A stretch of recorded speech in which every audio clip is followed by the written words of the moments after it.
अक्सर चीजों की कीमत चीजें ना होने पर या चीजों के चले जाने के बाद ही पता चलती है। दोस्तों नमस्कार, मैं हूं ओम देवारिया और आप सभी का स्वागत करता हूं एक नई कहानी में, जिसमें आपको मिलने वाला है ढेर सारा इंस्पायरेशन, ढेर सारी नॉलेज। एक व्यक्ति होता है, स्टेशन पर पहुंचता है, साथ में उसका एक नौजवान बेटा होता है और दोनों लोग ट्रेन आने का इंतजार कर रहे होते हैं। इतने में एक ट्रेन आती है, ट्रेन पर बैठते हैं। ट्रेन धीरे धीरे जब चलने लगती है, ट्रेन जब धीरे धीरे चलने लगती है, थोड़ी सी दूर निकलती है, तो उस व्यक्ति के साथ जो उसका नौजवान बेटा था, वो बेटा सारी चीजों को देख रहा होता है, शांति से देख रहा होता है।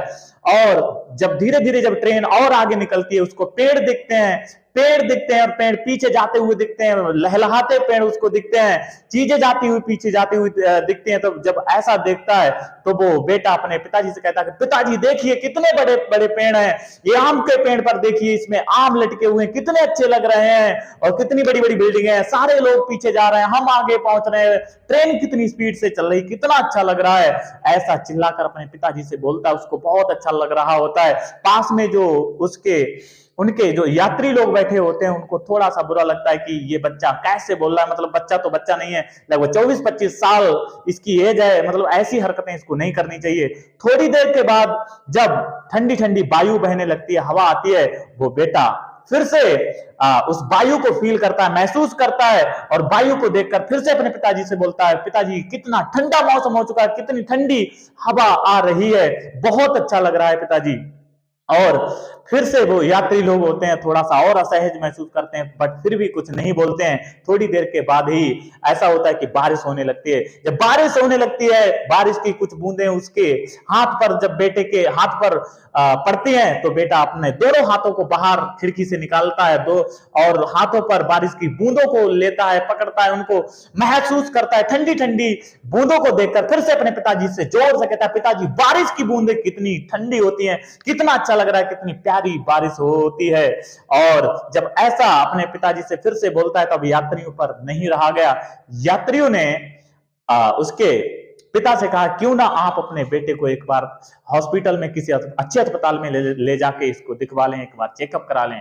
तो वो पिता उन यात्रियों से कहता है कि मैं अभी अभी एक अस्पताल से ही आ रहा हूं, मैं अभी अभी एक अस्पताल से ही आ रहा हूं, और मेरे बेटे ने आज पहली बार दुनिया देखी है, क्योंकि मेरे बेटे की आंखें नहीं थी, मेरे बेटे की आंखें नहीं थी, आज ही मेरे बेटे की आंखों का ऑपरेशन सफल हुआ है, आज मेरे बेटे ने पहली बार दुनिया देखी है। जब ऐसी बात जब यात्री लोग सुनते हैं, तो सारे लोग माफी मांगते हैं, सॉरी बोलते हैं, शर्मिंदगी महसूस करते हैं कि मुझे क्षमा कीजिए, मुझे पता नहीं था।